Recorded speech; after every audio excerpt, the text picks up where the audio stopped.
Welcome, everyone, to our afternoon breakout session with Professor Terry Coonan on legal strategies to combat demand.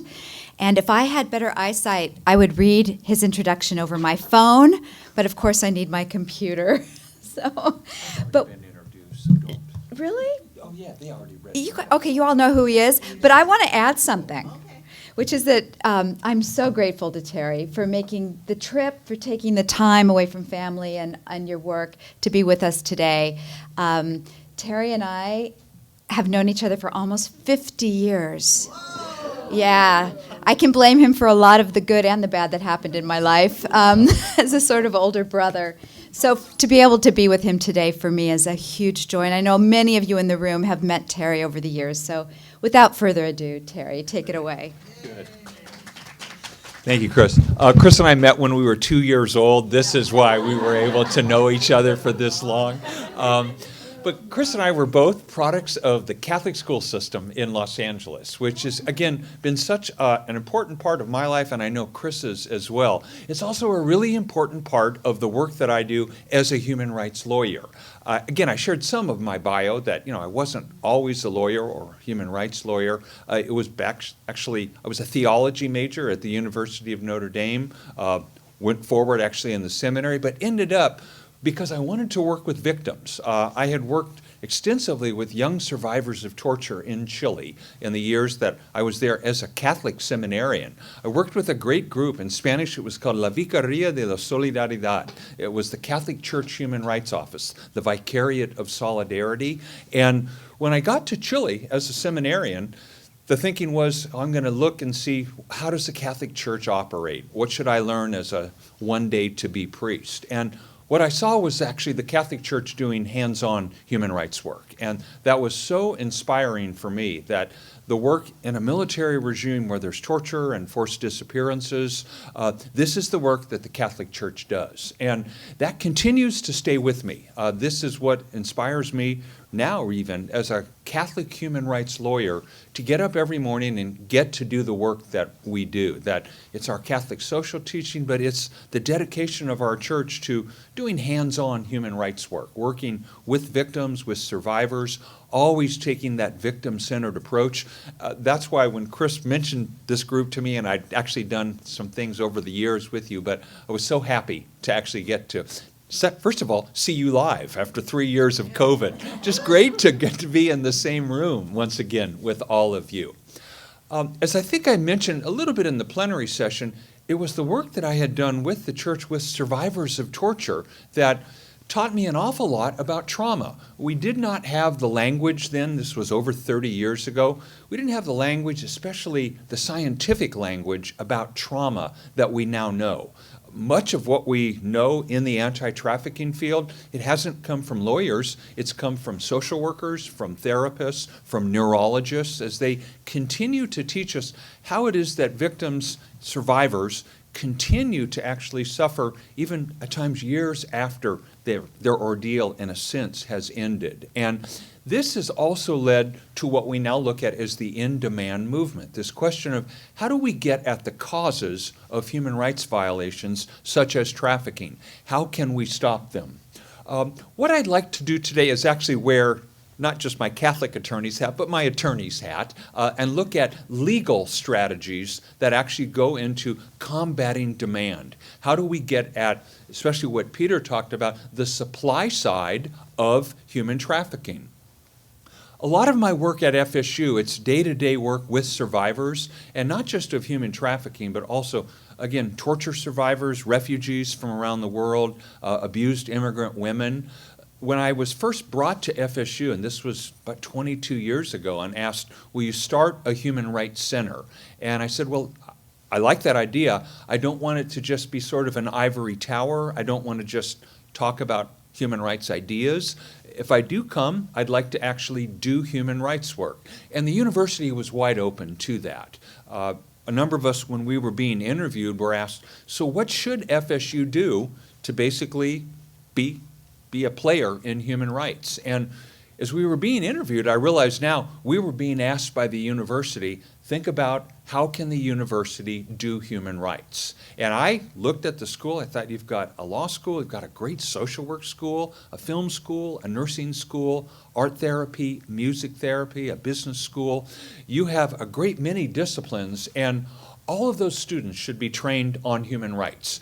Not everyone, in fact, very few people will go out and work for Amnesty International full-time, but it's been our view that all of our students should be trained on human rights. I teach human rights courses, obviously in our law school, teach one course every fall just on human rights, another course in the spring just on human trafficking.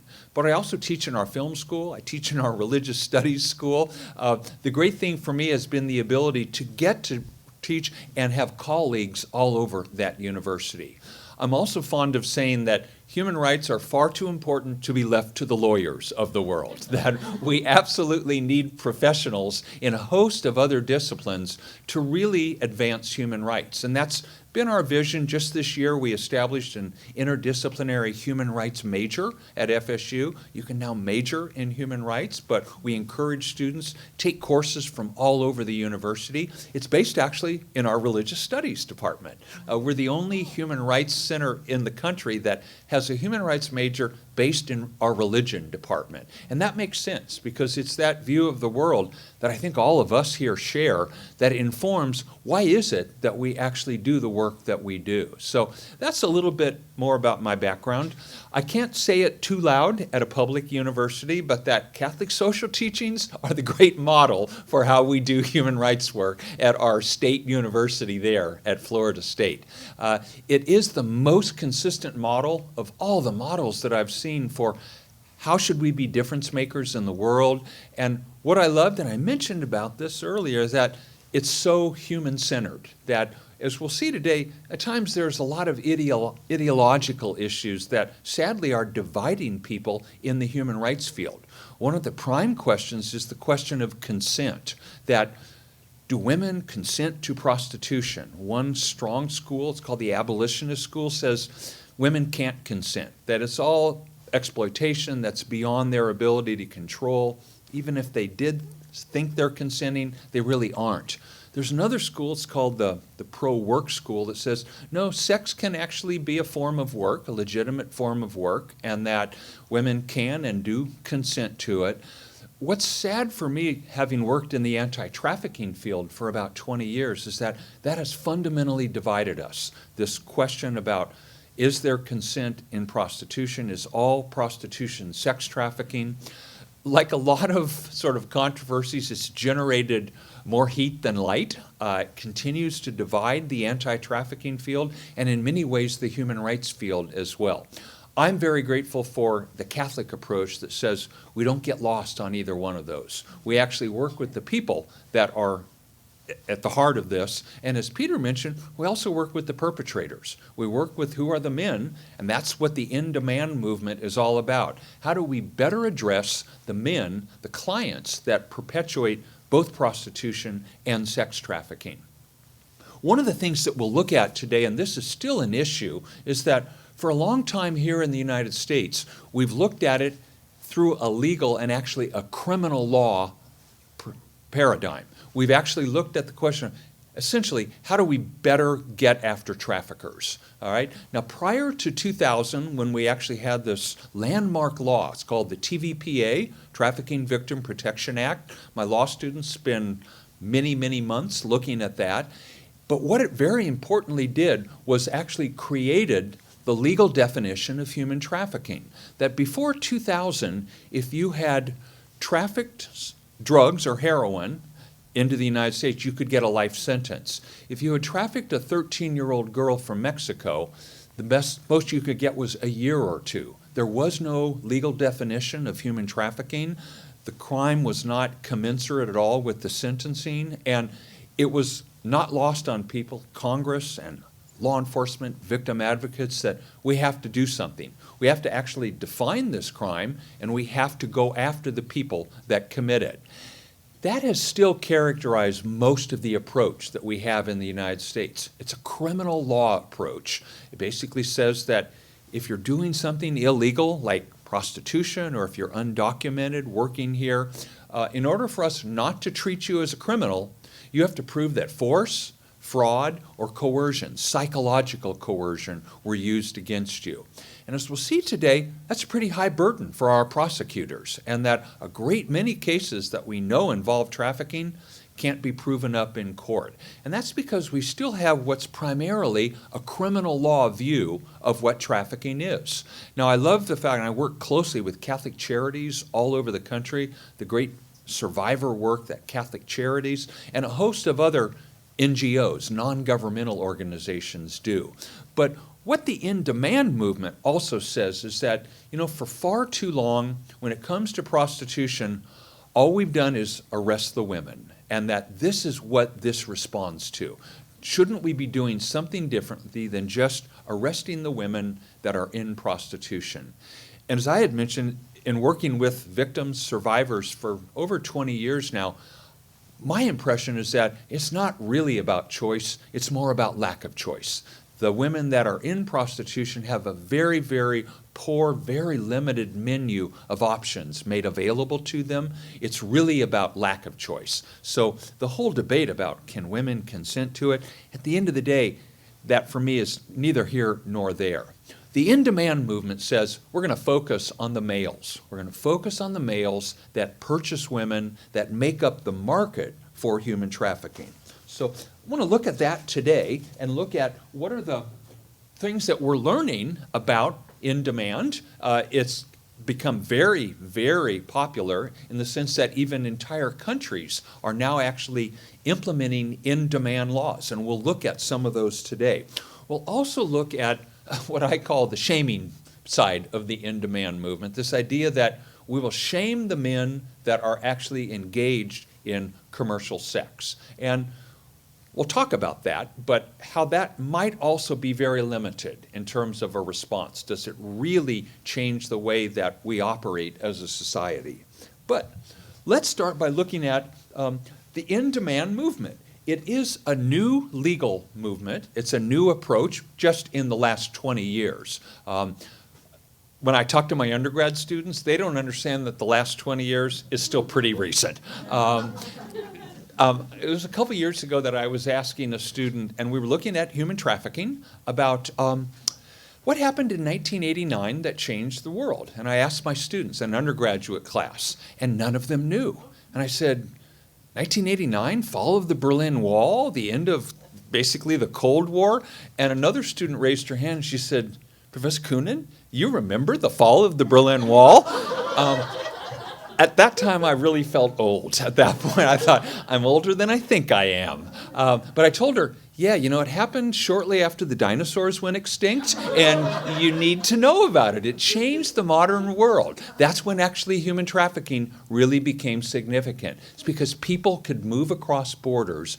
But it's just been in the last 20 years or so that we've criminalized it, and that we've also started to see a second approach. Don't just criminalize it for the traffickers, criminalize it for the people that make it possible, all right? And that's called criminalizing the demand side of human trafficking. In many ways, it was one of the lessons learned from what we now regard as our failed war on drugs, that as we look back on, well, how do we do in terms of like combating the drug trade, the basically proliferation of drugs in America? And because we failed to get at the demand side, who are the people buying drugs? This idea that we would go into Colombia and basically, eradicate entire fields where cocaine flowers, poppies were being raised.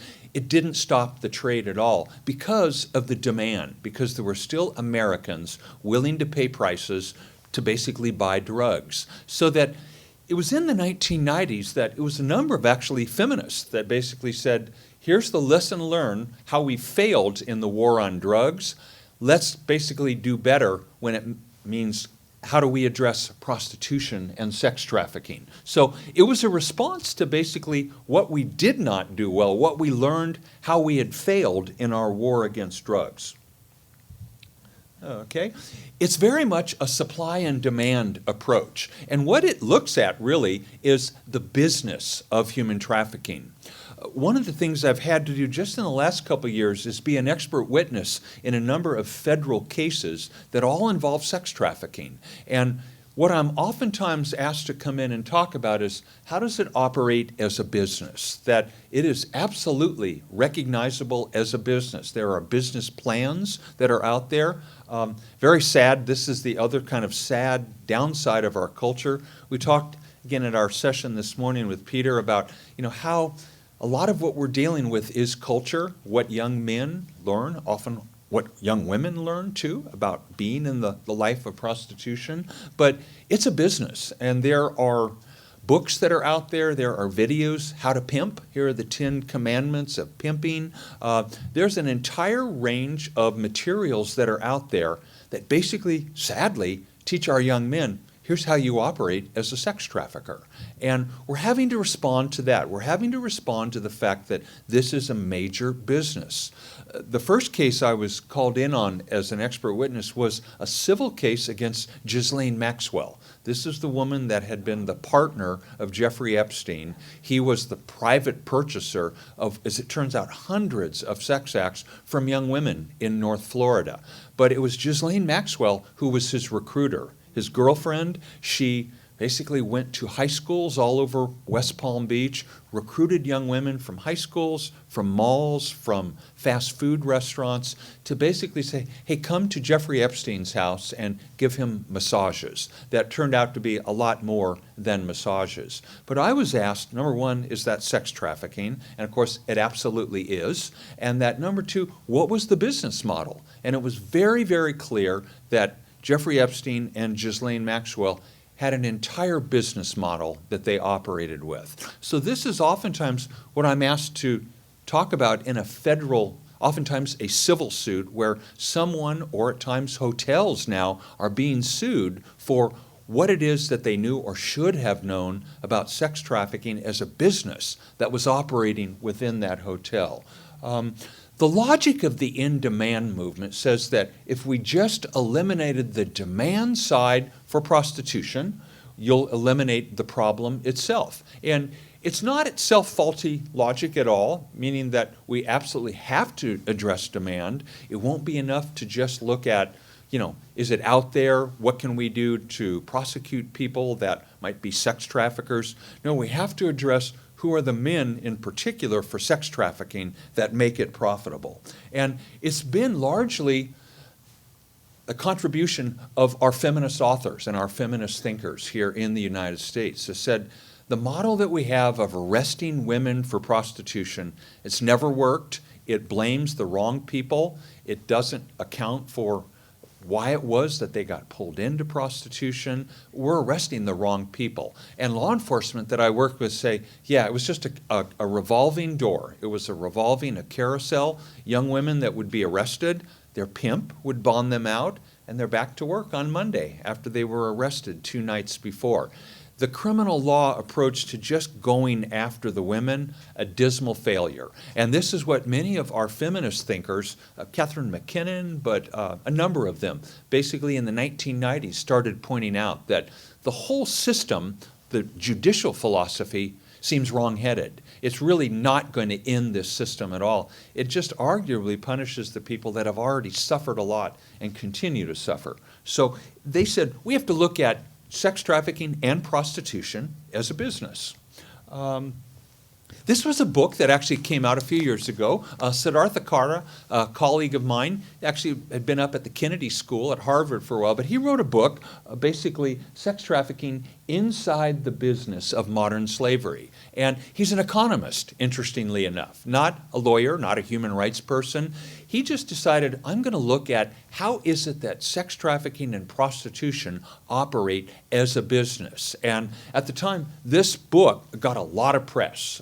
He was out on the speaking circuit a lot because he was one of the first people to talk about we have to look at it as a business, all right? It's not just a crime or a random crime. There's a whole business and a business model that actually goes into this world of prostitution and sex trafficking. There was also a culture shift that I think we all know about. All of us probably in this room have seen the movie Pretty Woman. I would not ask my freshmen in college that question for fears that I would be embarrassed that that movie was made 30 years ago. You actually saw that, Professor Coonan? But what it showed, as we look back on it, was, again, Julia Roberts as the kind of the hooker with the heart of gold, and she's rescued by a John. She's rescued by, again, an attractive Hollywood star, John, who turns out to be the knight on shining armor that comes in and rescues her. And we're still dealing with that stereotype. With many of the young women that I actually now work with who are survivors of sex trafficking, both U.S. citizen but also foreign national, it's still this notion that the life is something romantic or empowering or something that can actually lead me to fulfillment. It's a couple years ago that the FBI called me down to Orlando, and they said, we've just actually rescued a 15-year-old girl from what we think is prostitution that she was conducting in the parking lot of Disney World. Now, Disney World later told me, Professor Coonan, we'd appreciate it if you don't actually mention Disney World when you talk about this case. Promise them, I won't until the next training that I do on sex trafficking. But it was a 15-year-old who, when rescued, absolutely hostile. And her pimp, as it turns out, she was actually being held in a cheap motel on what's called Orange Blossom Trail, kind of a seedy area of Orlando, OBT. But she was dropped off every morning in the parking lot at Disney World and was told, go car to car, go door to door, and here's the menu of sex acts that you basically, if you find a man in that car, here's what you offer him. And don't come home, don't call me to come get you until you have $1,000. And that's the deal. This is how you're going to basically be in a relationship. And she was very, very hostile. When law enforcement approached her, she refused to talk. Not just that, as one of the law enforcement officers, the FBI agents told me, she has a mouth like a sailor. I've heard language that I never heard men in law enforcement using, but that she actually just used on me. I thought, well, okay, these are not choir girls, okay? They've lived on the streets. They have had quite powerful life experiences that lead them into being the kind of places where they are. But when I did come down and I interviewed her, and obviously not wearing a badge or a gun, the first thing I noticed is that she had burn marks up and down both arms. And I noticed there was probably a dozen burn marks on both of her arms. And I asked her, I said, Brittany, what's the story with your arms? And she says, oh, that's from the pimp stick. I said, what do you mean? She says, well, every night that I came home and I didn't have $1,000 to give, and she used the term my boyfriend, he would take a coat hanger and he would heat it up over the stove and he would burn me once. And I told her, you've got like 24 burn marks on your arms. And she says, oh, I know. It was just the price I had to learn I was going to pay when I let him down in the relationship. And I realized at the point, this is not really about commercial sex. It's about her whole image of a loving relationship or her own self-worth. This is what we actually have to deal with. And that, again, the supply side is very important. Who is this young woman? What's her story? The demand side, who are these men in these cars that actually perpetuated this? But at the end of the day, it was also about the damage that had been done to her. Really the self-image that she had, or the lack of self-esteem, and realizing that it's not about rescuing her. When I work with law enforcement, I have to tell them, rescue is not one moment in time. It's actually going to be a process. It's a process that you're going to have to help this person, almost always a young woman. You're going to have to help her heal. It's also going to be like working with someone who's got an addiction. In this case, she's addicted to that man. She's addicted to her quote-unquote boyfriend, but who's a predator, who's an exploiter, and it can take months for her to understand that. It's actually like getting somebody out of a cult or getting them off of drug addiction. It actually is a very gradual process. And when I work with law enforcement, I have to remind them, it's not about rescuing her that one time. There have to be services available. You have to have ways that we're going to support her move beyond that. And that's, I think, a huge, huge lesson to be learned. How well are we doing that? And I think the answer is not particularly well. we're not funding enough victim services. We're not providing the kinds of services for the kinds of periods of time that many of our survivors need. But we also have to deal with this pretty woman phenomenon, this idea that prostitution can be kind of a glamorous, kind of an exciting life. It's a great thing for a young woman, Vivian, in this film to do. When we work with young people, these are actually the images that we really have to work with. Here's what the life is actually like. It's not Julia Roberts, it's not Richard Gere coming in to rescue you. No, it's quite abusive. And what's very, very clear from the literature out there is that there's extensive abuse of women in prostitution. Some of them, in theory, may choose it, but almost all of them, even if they tell us, yeah, I voluntarily chose, ended up being sexually assaulted, being beaten. The violence that they are subjected to is extensive. And the in-demand movement has pointed that out. It's pointed out that it's not enough just to say, that woman apparently consented to it. Mentioned in the last talk that I gave that, after having finished law school, I was working in San Antonio, Texas, and a woman judge calls me to Houston to tell me, we just picked up a bunch of little Asian hookers. And again, even the language, and again from a woman judge, it was so striking that when I did interview them, it was sex trafficking, that all of them owed over $50,000 for having been smuggled to the United States. They were paying it back in these, we called them at the time AMPs, Asian massage parlors. We now call them illicit massage businesses because they're not all Asian by any means. Our own U.S. citizen daughters and sisters are in them at times. But this is the real culture shift that we're having to address, and the in-demand movement is part of that. This was a book, We Should Stop Romanticizing Prostitution. Melissa Farley was the woman who wrote this book, one of the leading anti-prostitution advocates in the country, who for years has been working with women who exited the life of prostitution. And she's looked at things like the legal brothels in Las Vegas and said that even though they're legal, it's all about exploitation. This past summer, I was asked to come out and do a series of about 5 trainings for Nevada judges. And I was asked, will you travel all over Nevada and actually do these trainings? So I was training people in Las Vegas, in Reno, in Carson City, but also in the 7 counties, as it turns out, where brothels are legal in the state of Nevada. It's the only state in the country that has legalized prostitution. Now, not that we got anywhere near any of those brothels. I noticed at one point that one of them was about 2 blocks away from where I was with the judges that were training. They are carefully regulated. What people don't talk too much about, these are rural counties where they make a ton of money taxing those brothels. That's the reason that they continue, because they're in rural counties where there is no other industry, there's no other tax base, and that's why these counties continue to tolerate that. It's their leading source of income. And to their credit, they are carefully surveilled. There's health care provided to the women. The women, in a sense, are protected.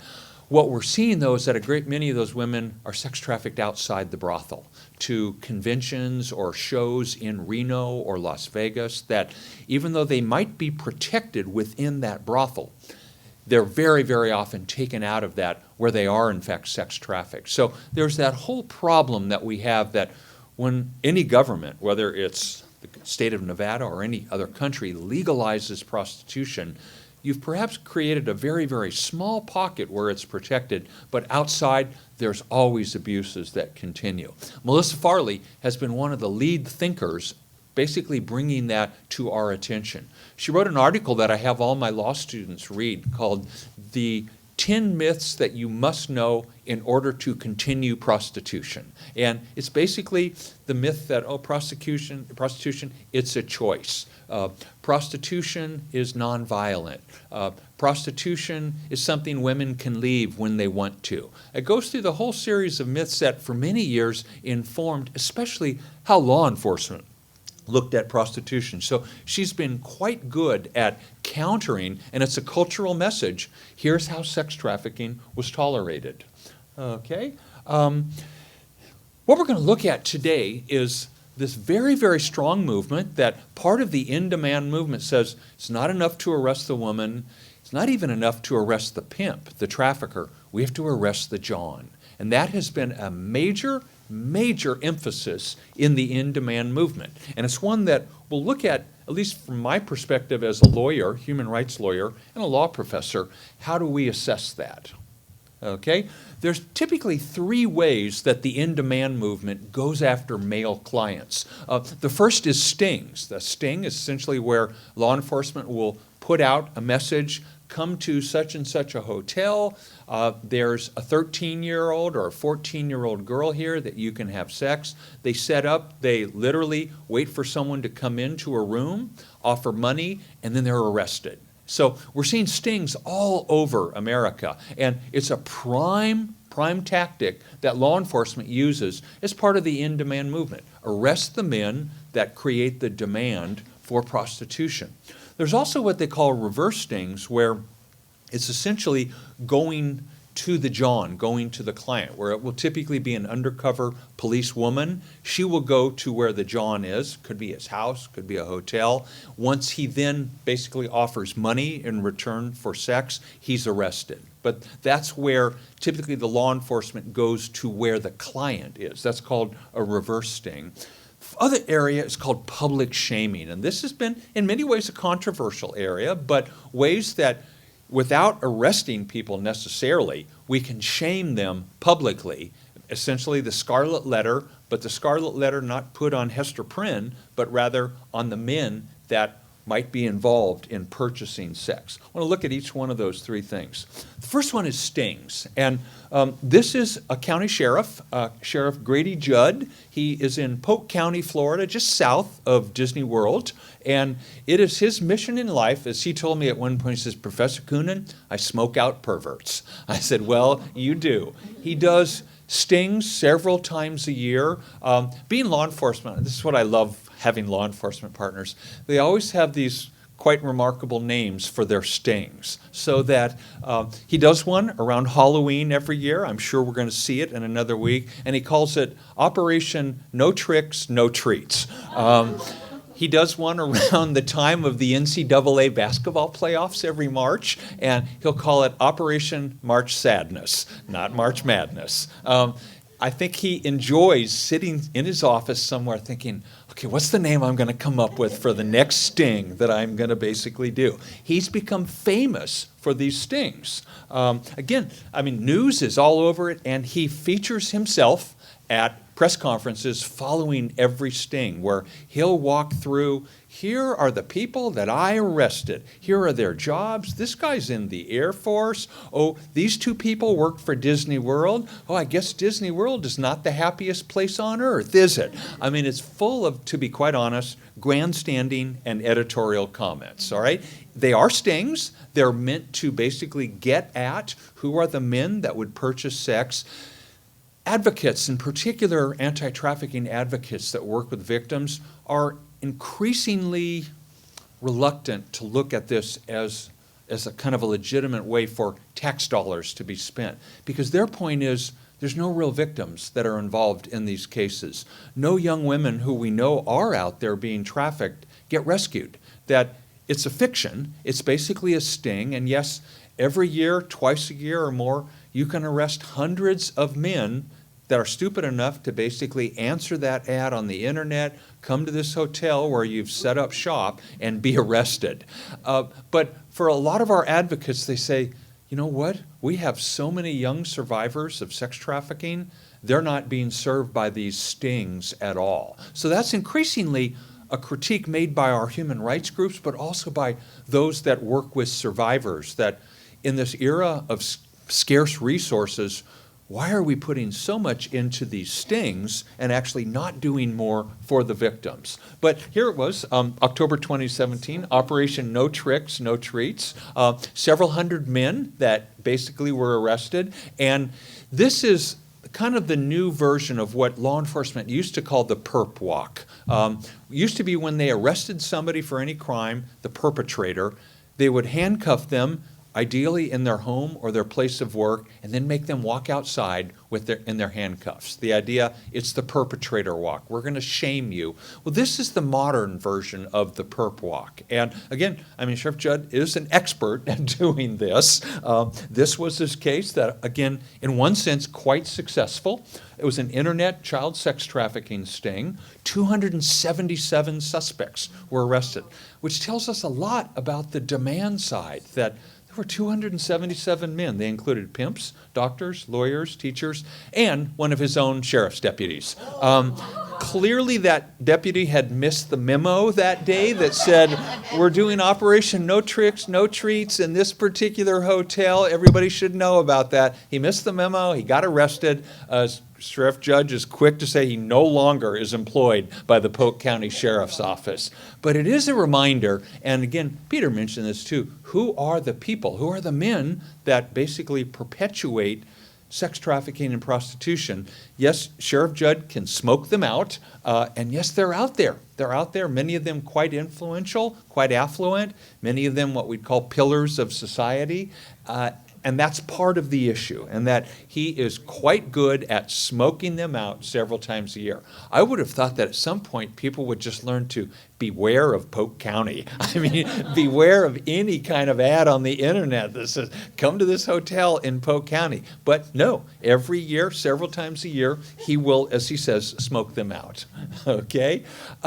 As a legal kind of approach, this is the case that was most important when it came to the in-demand movement. It was called the Youngers case. It actually took place back in 2013, and it involved a sting, a police sting in Sioux Falls, South Dakota. It's called Operation Crossing Guard.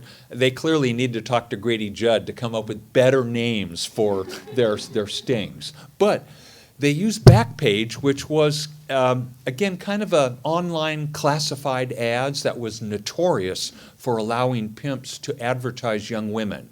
Backpage was finally brought down. The feds went after it a couple years ago. But for years, most of the prostitution/sex trafficking ads were in Backpage. So law enforcement actually used Backpage to put up basically a fictitious notes advertising the availability of a 14-year-old, two 14-year-old twins, and an 11-year-old for commercial sex. And that clearly sting. Absolutely. Anybody that we can get to answer this ad is going to be arrested, that they're trying to engage in child sex trafficking.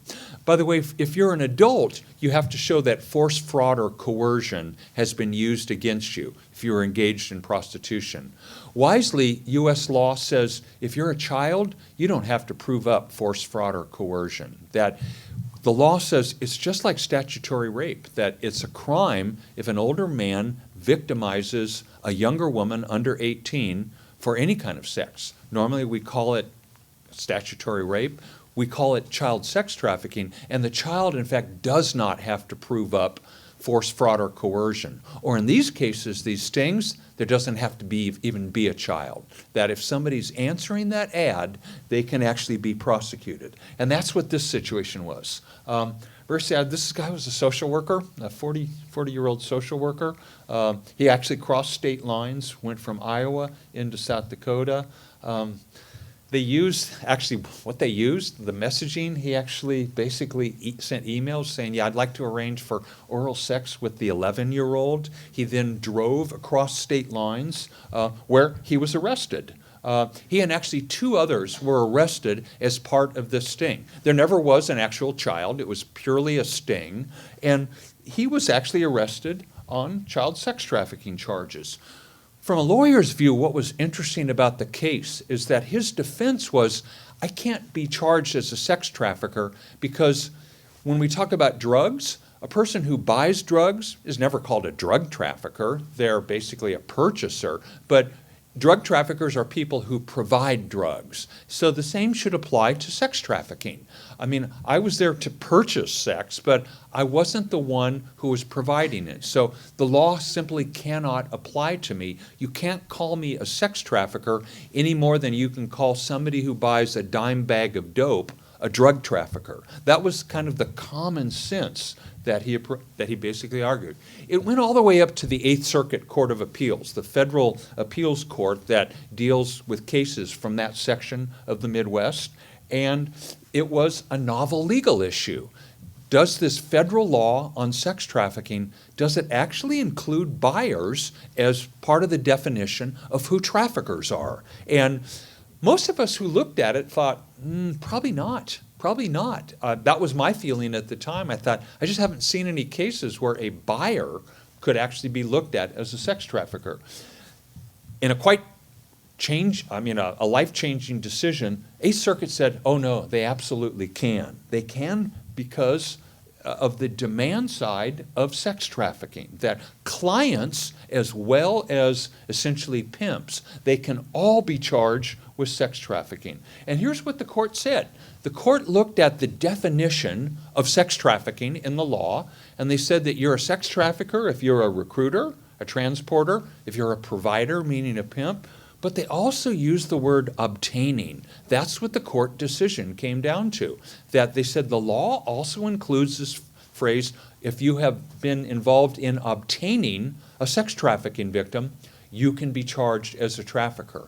And that was the very, very important part of that law that actually has still gone forward. It has been the key legal case that the in-demand movement has been based on. This idea that those who obtain, those who purchase or try to purchase somebody, they can also be charged as sex traffickers. So it ultimately got adopted as part of federal law. 2014 Congress made it actually part of the law, not just the law that would bind the Midwest. So again, it was a very, very important case, the Youngers case, and it basically empowered the in-demand movement.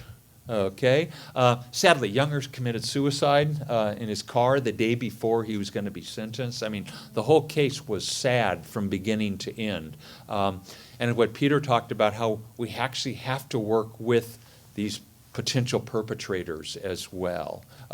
We understand that as Catholics, that we condemn the crime without condemning the criminal, and that this had a particularly sad ending. But the Youngers case, in legal terms, became the precedent for how the in-demand movement would go forward. Look just today at a couple cases where this idea was, hey, how can we better prosecute the demand side? Two cases that I want to look at, and the first one involved massage parlors, all right? Again, we used to call them Asian massage parlors. Law enforcement had, entire vice squads that would be basically dedicated to going after them. Historically, it was Asian women that were exploited, even now, through debt servitude, essentially smuggling fees, and how much did they owe a smuggler? Typically what they call a coyote in Spanish, but smugglers that bring these young women across the border. Many of them are brought across the Canadian border because that's an easier border to get across, and that, again, they're then farmed all over the United States. The debts that these women owe are so high that it's often the collateral for their debt is their family home back in China or Korea or Japan or Vietnam. And this is one of the reasons why these young women will almost never take part in a prosecution here in the United States. That even if they're told, we can protect you, we can't protect their family from organized crime. That family may lose their house. The deed to the house is the collateral for their debt. And it's one of the reasons there have been almost no successful cases prosecuting sex traffickers in these massage parlors. That the victims owe huge amounts of money that can take them years to pay off. Sadly, a number of the women that pay off those debts then become traffickers. They become what's called the mama-sans, the operators in these massage parlors. And they, of course, are the least sympathetic people that you can imagine for younger women that then end up in that massage parlor, because their feeling is, it was good enough for me, took me 10 years to pay off my debt, now you can do the same thing. So that, again, we've almost never seen a case successfully prosecuted in the United States, and many of these young women would rather be deported back to Korea or China or Vietnam rather than ever take part in a prosecution, even when we tell them, we'll take care of you. You'll be legal, you'll be safe here in the United States. A group like our Human Rights Center at FSU, we can get you a T visa, a trafficking visa. It does not matter to them. They're like low-level mafia. They'd rather be deported. Some of them might do jail sentences, but they almost never take part in a prosecution. So that, again, a lot of that has to do with their debts and the fact that it's organized crime, quite vicious, that is behind their trafficking. Okay. This was what we called the Robert Kraft case, the Kraft case. If anyone was asleep under a rock for the last couple of years, this was a huge case, actually all over America, but it started right here in what was called the Orchids of Asia Day Spa. All right, it was, for lack of a better term, an Asian massage parlor in Jupiter, Florida, one of our most affluent communities in the Palm Beach area, quite affluent, and it was the place where they ultimately discovered it was an epicenter for sex trafficking.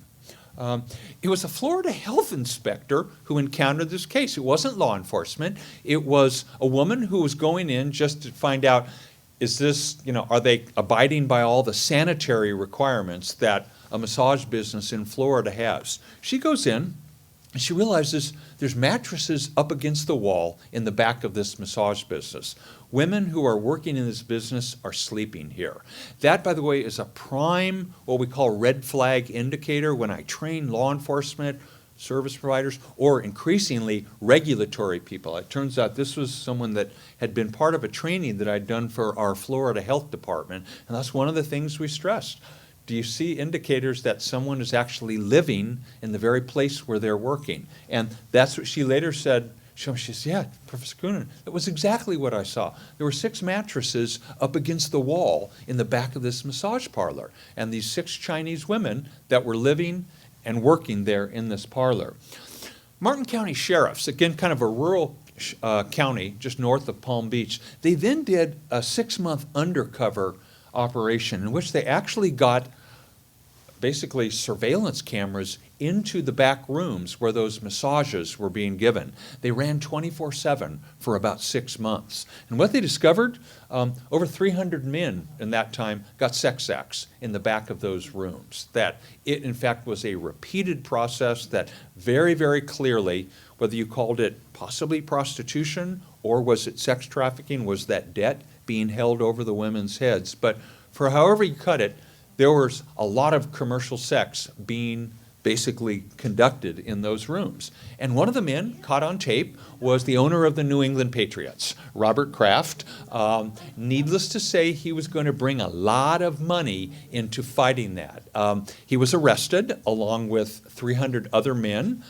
They later discovered, when they actually did also surveillance of the parking lot, people were pulling up in BMWs, Mercedes, Bentleys. I mean, these weren't people that were just barely getting by. That the demand side for this case, quite affluent men, including, allegedly, this billionaire owner of the New England Patriots. Okay? What the investigation ultimately recognized, that there was this group of Chinese women who never left the massage parlor.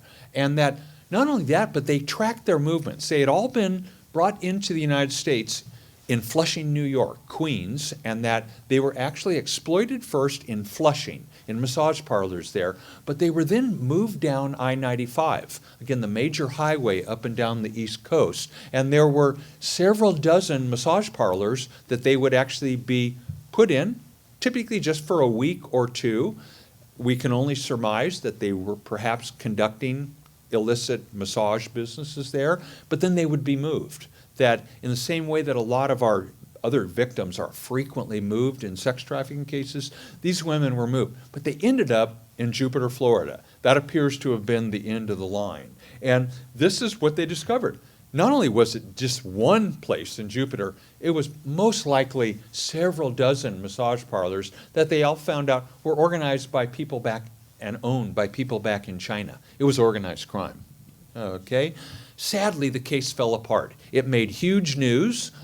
There was, of course, when suddenly the billionaire owner of the New England Patriots was arrested. This made huge news. The NFL was quite embarrassed by it. They said, we're reserving comment because it's an active criminal case. It's like, what that translated is, we don't want to talk about the fact that one of our owners was one of the potential Johns in this case. And I talked to the prosecutors and actually the judge who did this case, and they said that, Terry, what was really interesting, this was a misdemeanor prostitution charge that Mr. Kraft and these 300 other men were facing, meaning maybe a couple days in jail, maybe a couple $100 fine, but suddenly there were lawyers coming in from Boston and New York being paid $2,000 an hour to basically exonerate Mr. Kraft, that he was going to fight this as were the others. And the defense lawyers seized on what was ultimately a successful defense. They said, the sheriff's office, they ran those cameras 24/7 nonstop. And what they pointed out was that there were actually hundreds of men that came in and got legitimate massages, that this massage parlor was doing both, that they had these legitimate clients and then these 300 other men that were clearly receiving sex acts that were caught on tape. But the defense lawyers were able to convince the judge, you have to throw all the footage out because you've basically violated the privacy rights of those men that were there and got a legitimate massage. So that ultimately the judge ruled, it was overreaching on the part of the local sheriffs to be basically doing unlimited kind of surveillance filming. So at the end of the day, none of the men were convicted of anything. All of the charges were thrown out. It was very, very disappointing to a lot of us in the advocacy community because it once again looked like here was a case where they were going to prosecute the Johns and the case went south. It was thrown out really on technical evidentiary kind of reasons. The charges against the women, and I talked to the sheriff, I said, Sheriff, did you end up charging those women with prostitution? He says, oh no, we didn't. He says, but sadly they all got deported. They were all undocumented. I thought, well, there you have it. I mean, they didn't get punished criminally, but we still punish them by deporting them at the end of the day. Everything that's wrong with the system essentially happened in that case. This is an example, again, for however well-intentioned, and this was a quite vigorous sheriff. This guy knew about sex trafficking, former legislator, I'd worked with him, and he had basically said, we're going to go after these men, these affluent men. I don't care how much political power they have. I don't care if they own NFL franchises. I'm going to go after them. But at the end of the day, the case was dismissed. So that this can be some of the challenges that can go into the in-demand movement. How and under what circumstances can we successfully prosecute clients, or Johns, as they're sometimes referred to? Fast forward a little bit, this is an ongoing case that our Human Rights Center has been engaged in. It's called the Henderson case. Started back in 2020, and it showed us a lot of things. That number one, this was a case that involved all U.S. citizens, young women, desperately poor women who grew up on the south side of Tallahassee, just a mile or so from Florida State University. And they were trafficked by local drug dealers, local sex traffickers who were local. The young girls themselves were local, and the Johns were local. The clients were local as well. It didn't involve organized crime. There was no mafia involved. There was almost no transportation. The young women were basically trafficked in their very neighborhoods, where the clients were men in their own neighborhoods, and so were the pimps, their sex traffickers. It was a quite revealing look that we shouldn't just be thinking about Russian mafia. We've seen cases like that, but no, we need to think about, when does it happen right in your own neighborhood? And the law, by the way, does not require transportation, so that even if you are never moved, you can be a sex trafficking victim. And this is what happened. This is what we call the FSU McDonald's. It's called Tennessee Street. It's a block from FSU, and this is where this young woman was recruited. She met this local drug dealer in this McDonald's who offered her marijuana. He basically said, come back to my house. I live 2 blocks from here. Smoke dope with me. Once he got her to that house, They smoked dope, but he also introduced her to mollies. Again, much stronger, much more addictive street drugs. Again, kind of gourmet pills, as it were. But the whole idea was, I can give you something a lot stronger, and he began plying her with mollies several times a day. This ultimately became the coercion that he used. This is the picture of the home where these, not just this one girl, but actually several of them were all held. Very, very dilapidated, in a pretty poor neighborhood in Tallahassee. And all of the young women pretty quickly learned the price for the shelter and for the mollies was prostitution, and that they were, in fact, going to have to do that daily, oftentimes before they got the mollies, that the mollies were basically their reward. The other thing that we learned from this case did not involve any websites at all. It involved Facebook, that all the advertising was done on social media, Facebook Messenger, so that later when law enforcement went in, they looked, where are the websites that these young women were advertised on? They weren't. It was social media. Our law enforcement that I worked really closely with, they basically had to engineer a whole new search warrant request based not on an internet search, but social media. And they've actually kind of set the standard for, if you're law enforcement and you want to get at social media, here's the type of search warrant request that you have to give to a judge. They, in a sense, had to learn that and basically run with it for this case. And again, as I mentioned, it didn't involve foreign national criminals. It didn't involve gangs or Crips, local gangs. No, it just involved local drug dealers, local victims, and local clients. Okay? The two lead pimps, Henderson and Perry, basically were ultimately charged and convicted. Henderson was the drug dealer. Perry was an Uber driver. And Perry was, as an Uber driver, drove these young women around Tallahassee. So it was both social media, where they were recruited and exploited, and it was an Uber driver who was the delivery man. Needless to say, Uber, not terribly excited to hear about this case. They've been one of the leading groups to combat trafficking. They have a lot of trainings that they offer Uber drivers. They've been a model agency. When we talk about how do we engage with corporations, Uber's been one of the great ones. But this was a rogue Uber driver who was the delivery man for delivering these young women around Tallahassee.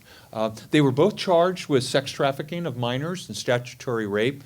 The Uber driver decided, I'm going to plead out. I'm going to do a deal. I'm going to turn state's evidence on the other guy. So the Uber driver got a 10-year sentence. Henderson, the prime pimp, thought, you know what? I don't think they can prove this up. Number one, I can get my family to come into court and try to intimidate these young girls as they give testimony against me. And it's what he did. He had his mother and his brothers and sisters and his friends. And as these young women very, very courageously gave testimony, there were these people sending them death glares, like, we know where you live. Number one, we're from your neighborhood, and we're going to come get you. They never said it out loud, but it was the absolute message that was conveyed in this federal courtroom. The young women very, very courageously basically said, nope, we're going to give testimony. I'd worked with the federal prosecutor, and it was interesting that what one of the young women asked him was, she says, when you ask me questions, can you stand between me and the defendant so that he can't see me? And it was something we never thought about, but literally just where the federal prosecutor would stand could help her testify, that way the pimp could not establish eye contact. Now, his mother and his brothers and his friends were there to do it as well. But she very, very courageously testified. This pimp, quite arrogant, basically thought, I'm going to roll the dice, okay? I don't think they can actually convict me of this because these are trashy little whores from my neighborhood. No one will believe them, okay? They have no credibility. The jury did believe them, okay? Henderson got a 35-year sentence. The Uber driver got a 10-year sentence. And the Uber driver obviously had become part of state's evidence. But it was a quite significant case in terms of, first of all, this is what we can do to the pimps. For me, one of the really important parts of the case was also the victim care. This is where our Human Rights Center has continued to do a great deal of the work. I was asked by the judge, will you help put this young woman in one of our safe harbor shelters. We have 7 we call safe harbor shelters in Florida that are basically designed to provide intensive care, therapy, counseling to young women, minors that have been sex trafficked. And I'm on a couple of their boards. I've worked very closely with them. And in this case, the judge said, will you actually bring her down to a safe harbor shelter where she can be protected? And I said, I absolutely will. So we drove from North Florida down to Central Florida. It was striking to me. Well, this is what, you can see the design of the shelter. She ultimately got intensive therapy, group counseling every day. There were about 8 residents in this, all young women that had been sex trafficked. It was a program that Florida has set up specifically to meet the needs of these child victims. She also got to do equine therapy. She got to horseback ride and take care of a horse every day in the 9 months that she was there. She worked her way back up to grade level. She basically got her GED. She did everything right. I mean, it was one of those success stories. The Mollies were a distant part of her life. I mean, when given the opportunity, she jumped at it. Very importantly, she knew not to come back to Tallahassee, where, again, the pimp and his family live. She actually moved up to Georgia, where she's working as a veterinarian's assistant, based on what she learned and got the skill working with horses. What struck me, though, is that as I drove her down, it's about a 5-hour drive, we stopped off at a restaurant. It was a Bennigan's. And I said, okay, let's go in and have dinner now. And she turned to me, she says, are we going to go into the restaurant? I said, well, yeah, I mean, it's dinner. Let's go in and have some dinner. She says, I've never been inside a restaurant before. She says, my pimp took me through drive-thrus, but I've never been in a real restaurant. And I remember thinking, oh my God, this is the kind of deprivation, this is the kind of poverty that this young woman has come out of. I mean, that for me was one of the striking things about the entire case. This was why she was vulnerable. And when we talked, I mean, when I look back on a number of the cases that I've worked, it's all about the feminization of poverty. It's all about the lack of options that we give young women. In that case I talked about earlier, 300 young women from Mexico, all sex trafficked, our first case in Florida, all of them were recruited out of their living rooms with promises that here's what you can get as a 12-year-old girl up in Florida. And we found out their parents had been the ones to pull those young girls from Mexico out of school. They all thought that Mijita, my little daughter, she already knows how to read and write and do a little bit of math. She's finished 6th grade. She doesn't need more. She's a girl. So those young girls were working in what they call tortillerias, little tortilla bake shops. Some of them were nannies.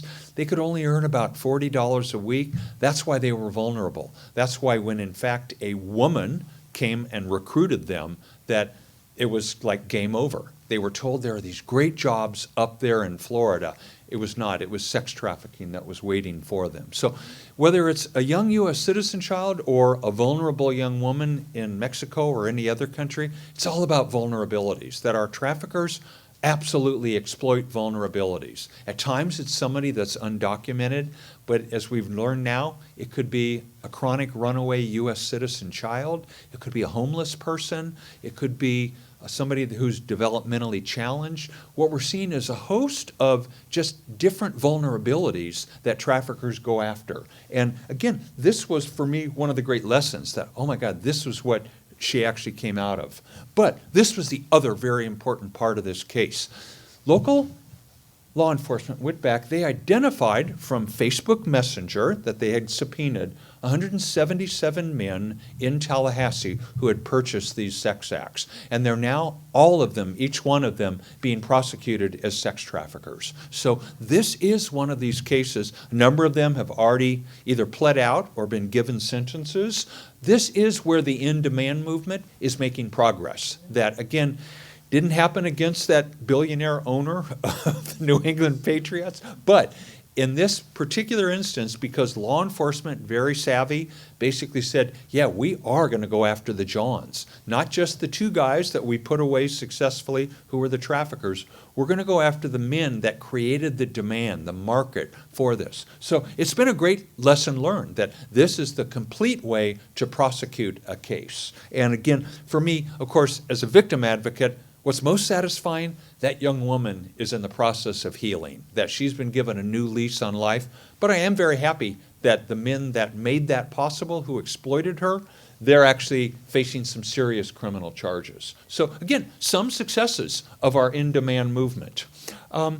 Let me look at a few of the other techniques that law enforcement has actually done. Now, increasingly, law enforcement is understanding that just arresting the women, that is a pointless way to try to combat prostitution. So around Florida, really good law enforcement that I work with say, when we do stings or when we do a street arrest, we look for the pimp and we look for the buyers. That the real focus for us are the pimps and the buyers. We actually look at the women as what we call persons in need of services. That's the legal term, and that they basically say, when we intervene, we basically bring that woman, we do bring her to the police station, so yeah, it's not the most welcoming of environments, especially if it's a woman who's been arrested previously, but we basically have a victim advocate talk to her before we talk to her. That basically someone that can try to get them into the world of services. They may or may not take advantage of that. And to be honest, oftentimes they won't.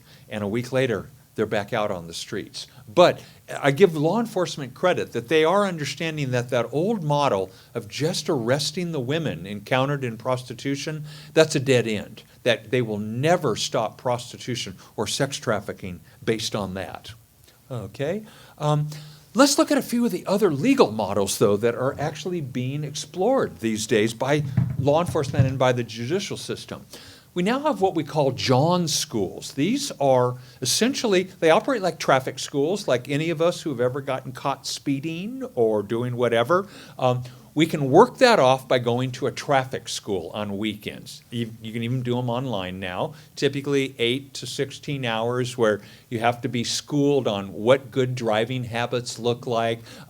They do this now for first-time offenders who have solicited prostitution. It's called a John School. About 40 cities around the country have John Schools. Many of them, New York, charges $1,000 for that John, and that, again, much of that money can go to anti-trafficking organizations as well. But what they'll do, if you're a first-time buyer, if you haven't been arrested previously for solicitation of prostitution, you can come to this and get it dismissed ultimately from your record.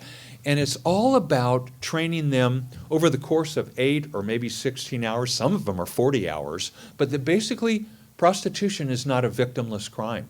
That's how people always kind of minimized it. Oh, there are no real victims in prostitution.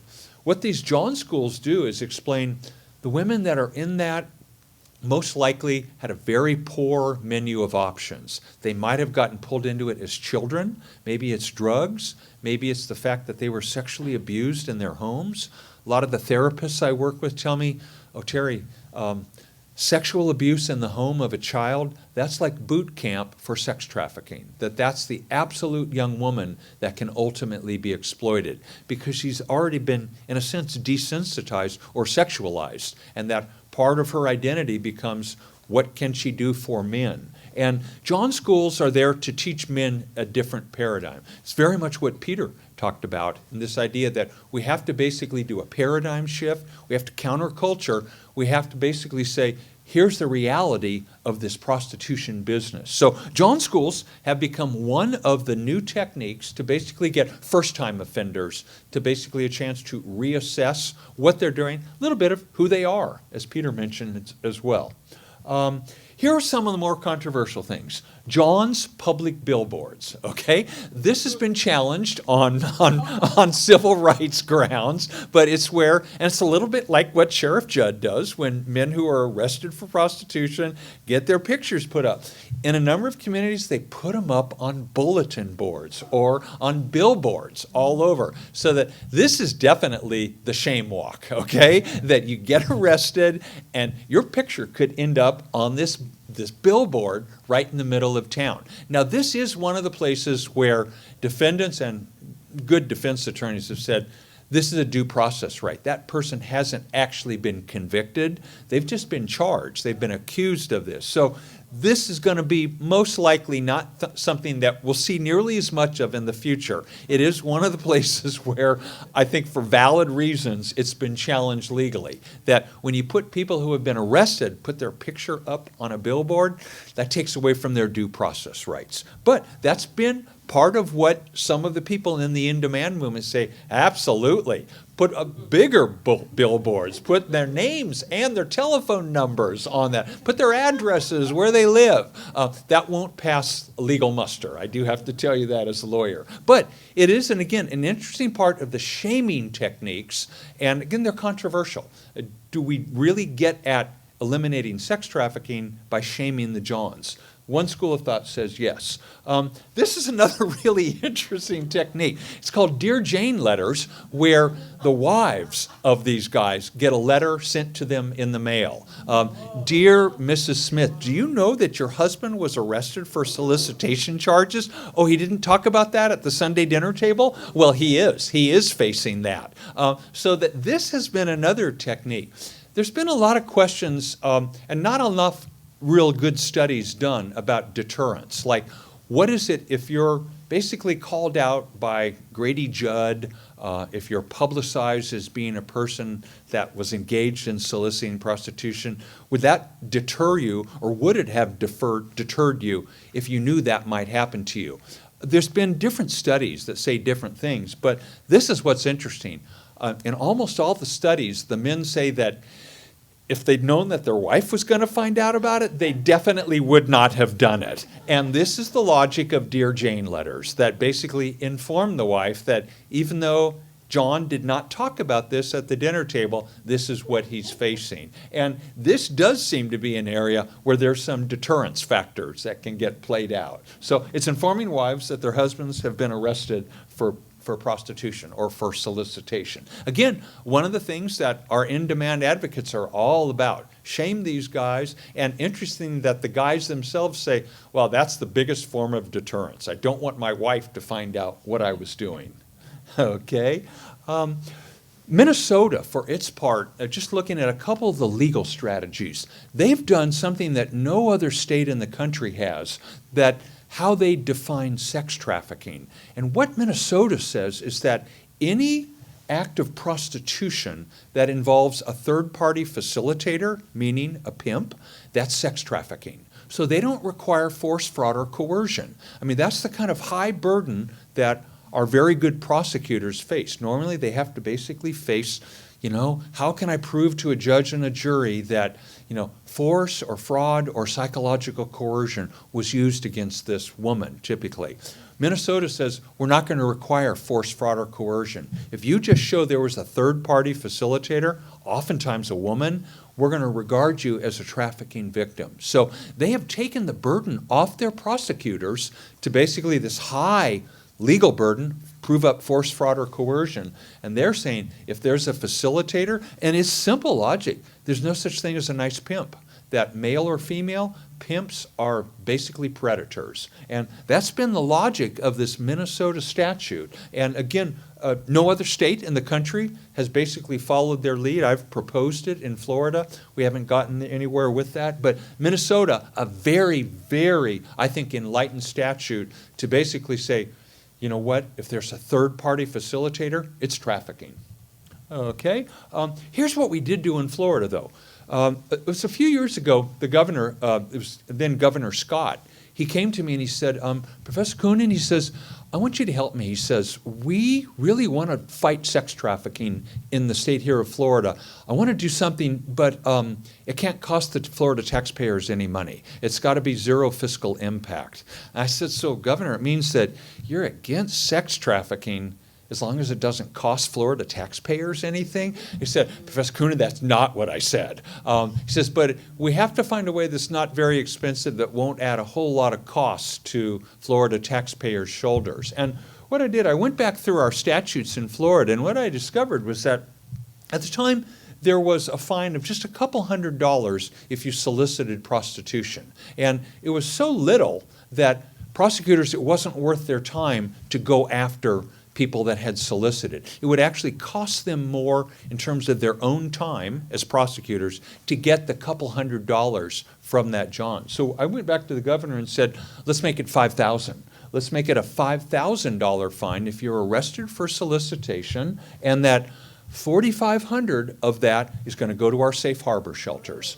$500 of it will go to our drug treatment programs. But my thinking, and the legislature ultimately agreed with me, was that, yeah, if these men who are driving Bentleys and BMWs and Mercedes, if they have the money to basically purchase commercial sex, they have the money to help our children heal. And Florida did agree. So we have this fund. We still don't have what we call a jail the Johns kind of law. We don't go after Johns and on a first act of solicitation put them in jail. But instead, and the governor was funny. He told me, he says, I'm a good Tea Party Republican. He says, but I like this tax increase. I like the fact that we're going to tax basically the buyers of prostitution. I said, well, Governor, it's not a tax. It's a fine, all right? We're not talking about taxing people. This is a fine. But both he and the legislature, quite conservative legislature, they bought into this. So we have this fine. Last count, it's raised $2 million for our safe harbor shelters. We've got about 7 of them, one just for boys. But a number of them that are meant to help our children heal, provide them the intensive therapy, the intensive care. And part of what I do as a director of a human rights center, I send FSU students out all over the world every summer to do human rights work, so that they have been in refugee camps, torture treatment centers.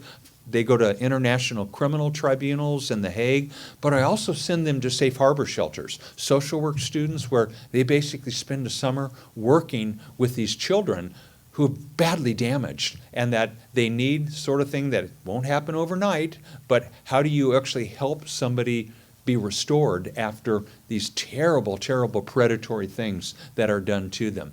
That, by the way, when I talk to cop friends, many of my cop friends are really cynical, and that it's because I tell them it's because you guys never get to see somebody heal. You never get to see somebody go through a treatment program, recover their life, basically reclaim their ability to make choices. That's one of the things that we get to do as a human rights center, that we get to work with them, and yeah, we work with them maybe for 20 years, but we get to see people heal. And it's really the privilege of being a victim advocate or working in the advocacy field. We get to see the resilience of human beings. And sometimes people ask me, God, it's such a shitty world. How do you deal with that on a daily basis? And I tell them, well, we get to see people rebuild their lives. We get to see people heal. We get to see them reclaim the ability to be a decision maker. Things aren't done to you. It's things that you get to choose. It's about empowerment. And it's one of the great reasons to get up every morning and get to do this kind of work. And these safe harbor shelters, all about that, all about restoration. So again, that's been a really important part of what we do. Yes, we find the Johns, and yes, they fund $2 million worth for our safe harbor shelters.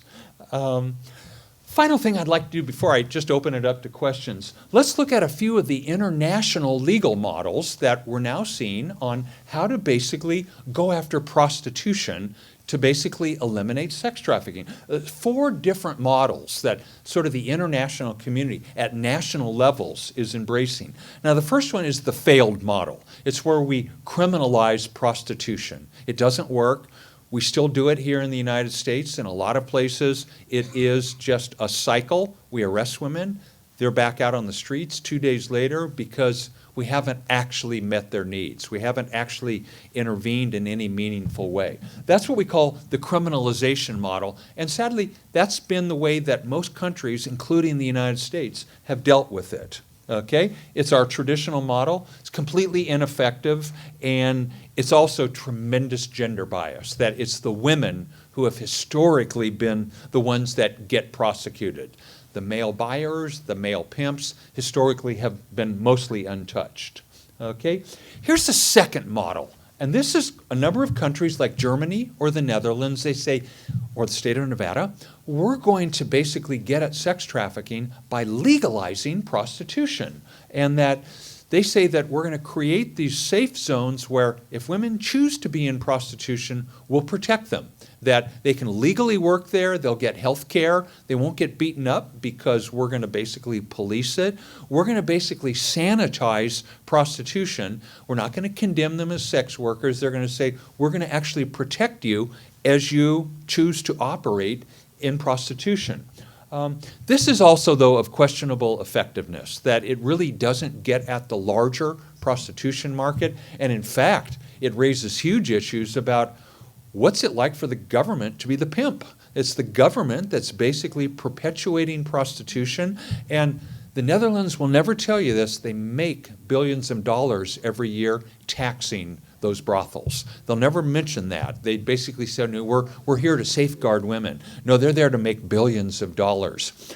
One of the things I've done over the years, I've taken a number of law students to The Hague. It's this very international city in the Netherlands where the UN has international war crimes tribunals. And I'll take those students, we'll spend a couple weeks just looking at how does the UN prosecute genocide, crimes against humanity, human trafficking, torture.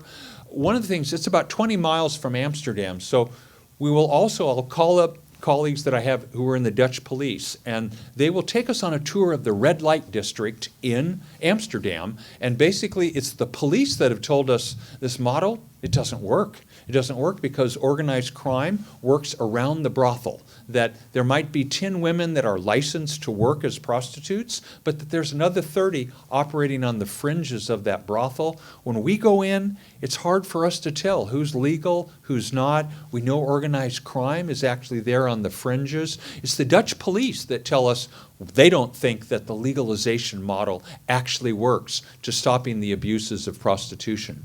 I had one of the women a couple of years ago tell me, Professor Coonan, I can hardly wait to go home, go back to the hotel tonight and tell us, my mother and father, that Professor Coonan took us to the brothels in the red light district in Amsterdam.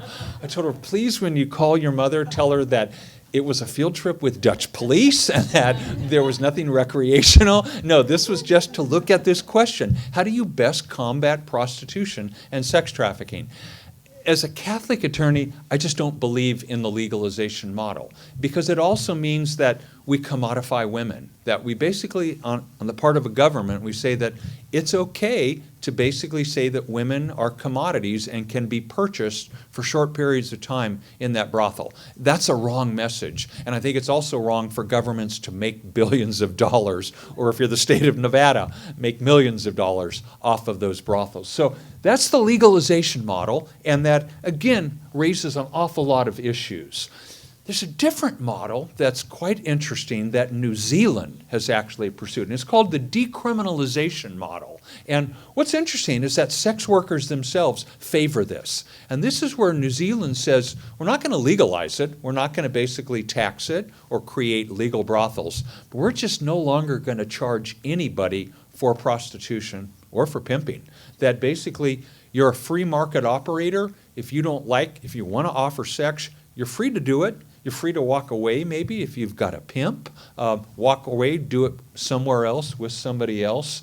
It's interesting, major human rights groups actually have endorsed this. Amnesty International, Human Rights Watch, a group that I belong to called the Freedom Network, which is made up of anti-trafficking advocates here in the United States. But as a group, they've said, we favor this because it doesn't stigmatize sex workers. That sex workers themselves say that, you know, we're stigmatized, we're at risk. Anytime the government actually even pays more attention to us, we end up bearing the brunt of that. So what's interesting is that sex workers themselves have said the decriminalization model is actually the best one. New Zealand is the only country that I know of that has actually pursued this model. They just basically said, we're not going to endorse it, we're not going to tax it, we're not going to legalize it, we're just going to basically say, you can do it. Yes? Do the Johns get in trouble in that model? Do the Johns? John, it's absolutely legal. Okay, that prostitution is legal. It's nothing that the government of New Zealand makes money, but I share your concern that it doesn't eliminate the Johns. And in some ways, it still leaves women at the mercy of pimps. That, again, in theory, it says, as a woman, you can walk away. We're not going to stigmatize you. We're never going to prosecute you. But if you're that woman who is either for reasons of drug addiction or whatever kind of trauma bond you might have, this model doesn't help you, okay? It just basically says we're going to leave market forces out there and trust that they'll be enough for people.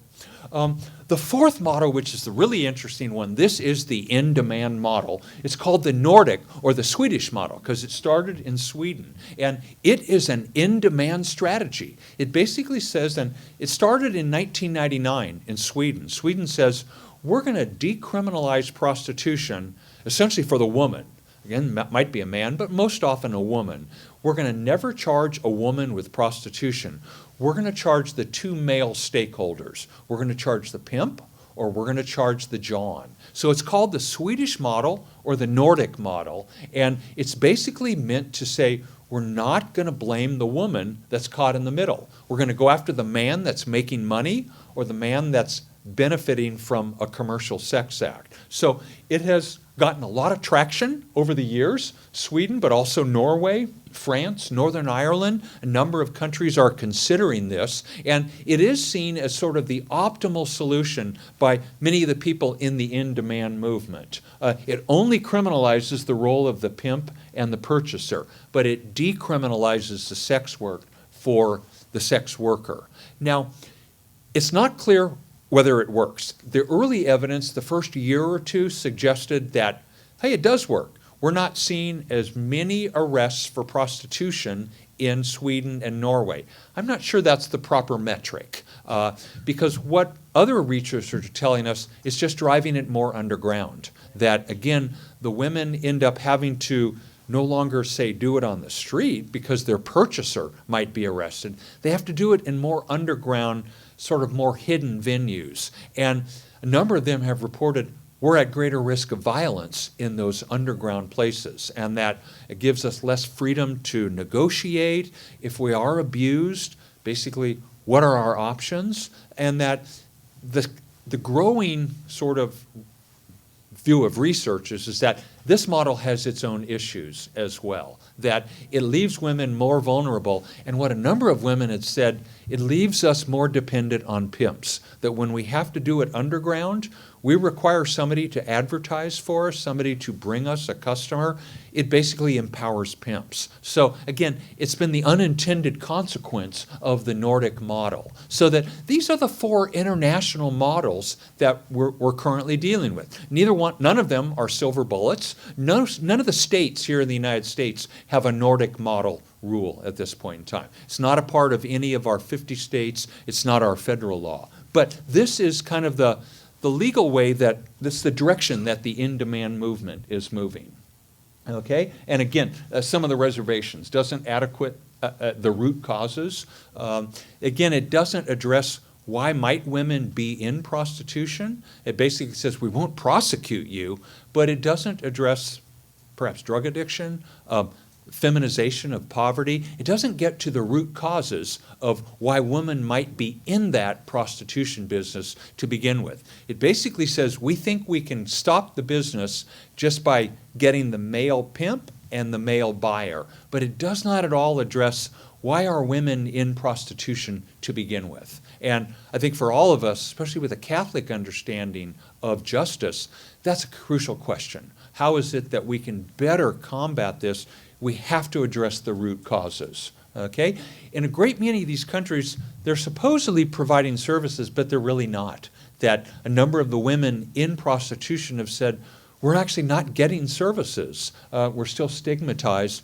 And ironically, a number of them say, the model treats us as commodities because it doesn't look at our personal history. It doesn't look at why we're in this. It just basically says we're just going to focus on pimps and johns, and the woman is a commodity that basically pimps and johns are exchanging for money. So that a number of the women that are engaged in prostitution in these countries, sex workers, have said it doesn't necessarily turn out to be the silver bullet. It still leaves us very, very vulnerable because it doesn't address why we're in prostitution to begin with. So again, those are the models. Let me just open it to questions or comments that you may have and see what we can talk about. Yeah. Hi, Professor Coonan. Thanks for your presentation. My name is Linda Nealon. I'm actually I was the founder of the first national program to combat the demand for commercial sex, demand abolition. Thank you. I wanted to add that the Swedish model, we are now calling it the equality model, and there's a presentation at 3 o'clock about it. Great. There actually is quite a bit of research that has come out about the effectiveness of that model, as well as the harms perpetuated by the decriminalization model. I think it's really important, again, for all of us to know that there is a big fight for decriminalization in the United States in several cities, where it is pimps and traffickers and sex buyers that can operate freely. And what we've seen in other countries where it's legalized, including in New Zealand where it's decriminalized, is that the demand skyrockets because there are no penalties. And with decriminalization too, law enforcement have no way to even go in and examine sex trafficking. So in some ways, legalization, we're not advocating for it, is almost easier in some senses to be able to prosecute the perpetrators where decrim cannot. Whereas equality model, of course, and the end demand movement is talking, you can't talk about stemming demand without talking about services for those who want to leave the sex industry. And just as you said, as a Catholic, the legalization model treats women as commodities. The decrim model does as well. It says that human beings are for sale. Whether they choose or not, I think, again, as I'm a Catholic as well, that even if that's a choice that a woman makes, we as a society can't accept it. So I'm curious to what you've seen in the decrim movement. We have the de facto equality model in Seattle, which is interesting. What have your observations been in the United States of this new tension? Because people are realizing that criminalization's not working, but there is a lot of evidence against legalization and decrim. Yeah, and you're exactly right. It's about services. It's about providing not just services, but options for them to move beyond. That almost one thing that almost all the studies do agree on, women that are engaged in commercial sex, most of them would not be doing it if they had another choice. That this is, for me, the great sort of fault of like the folks that want to get into the choice argument. Oh, some women would choose to do so. That's not the point. They wouldn't choose to do so if there were other real options available to them. So it's the question of services. How are we providing other viable ways for that woman if she does choose to leave this commercial sex world? Yeah, I'm glad. First of all, great to hear you're going to follow up on that. And I love that the equality model, that especially if it's providing services, providing exit options that are realistic and funded, absolutely what we need to do. Yeah. Did you say that? I had a little bit about kind of like what who's causing it. And I think it's mostly with transitional age youth and maybe connected with homelessness. I've seen statistics about it. But it's kind of like people who have gone, who have been trafficked. Most of them have been actually sexually abused at an early age. Yeah. So in that sense, the gender violence issue or domestic violence issue is really kind of like your primary ground for the economic exploitation that comes later. Yep. And so, I mean, I do appreciate that there needs to be specialized programs that are addressing the victims of trafficking per se and the trauma that's involved with that. But it's really hard not to follow up. But that's not just like something that it's almost like that's almost a precondition. It's boot camp.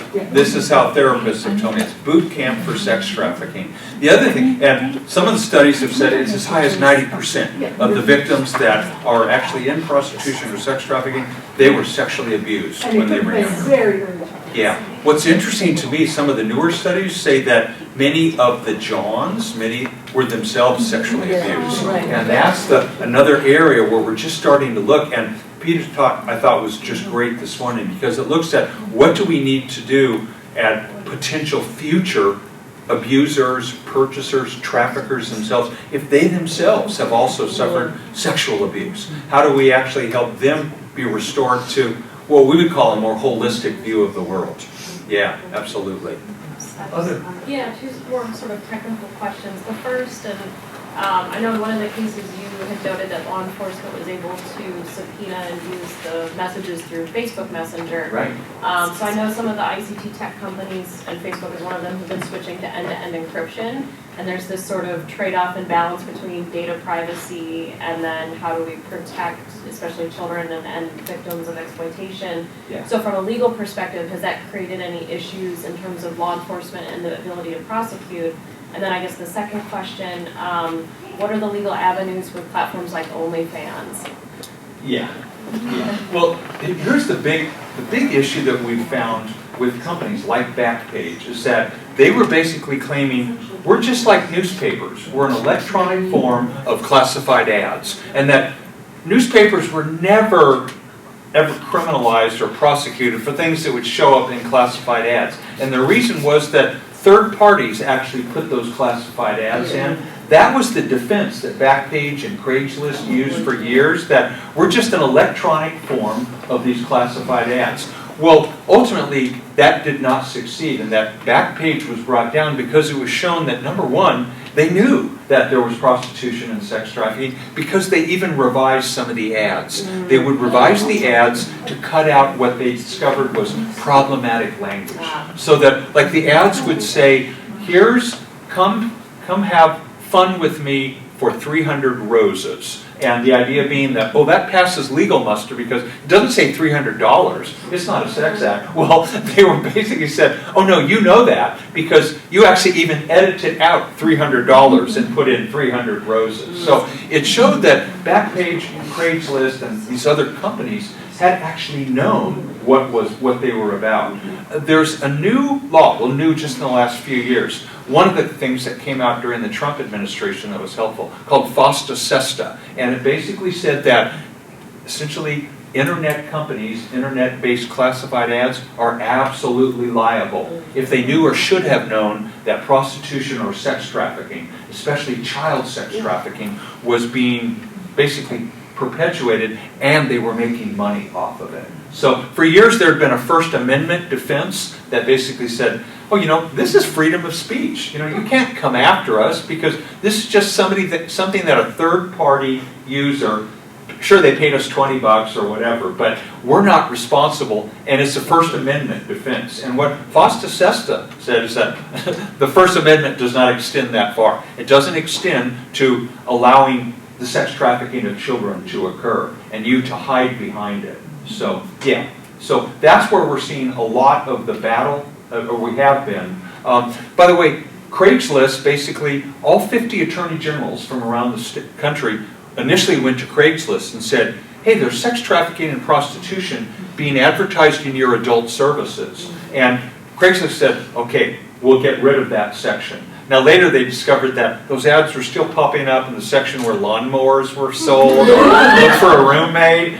So it wasn't the clear answer, but Craigslist rolled over. Backpage was absolutely arrogant. They basically said, come after us. We're going to basically defend ourselves on First Amendment grounds, and we're going to move our operations outside of the United States. We're going to operate out of Amsterdam so that we're not even going to be based in the United States. FOSTA SESTA went after them and said, if your market includes anybody in the United States, you could be prosecuted. Jurisdiction lies with the U.S. court and prosecutor. So, yeah, companies are finally being made more liable for this. So that raises maybe an additional question, and that goes more to the labor trafficking side, because there seems to be more of a challenge holding multinational companies responsible. I know there has been some litigation brought forward against Nestle, for instance, of child labor that's happened in Africa, for instance, on cocoa farms, and that hasn't seemed to really pass muster in the courts here. So curious, like, how is that different? Like, what are the challenges of the labor trafficking versus the sex trafficking on that international scale? Yeah, there was a really disappointing set of Supreme Court decisions. One a couple of years ago that said that basically under what we call the Alien Tort Claims Act, called the ATCA, that you can sue somebody here in the United States for a human rights violation that occurred in a separate country. But the Supreme Court ultimately said that you got to really prove up causation, and we're not seeing causation on the part of any of these corporations. That it happened in a distant country, therefore the company here in the U.S. could not be made responsible. Very disappointing. Advocates went back and instead of using the Alien Tort Claims Act, we're going to use the Trafficking Victim Protection Act. And it was this case, Doe v. Nestle's, that just actually occurred just this past year. And Nestle's was sued for basically labor trafficking of children, basically being forced to pick cocoa beans in West Africa.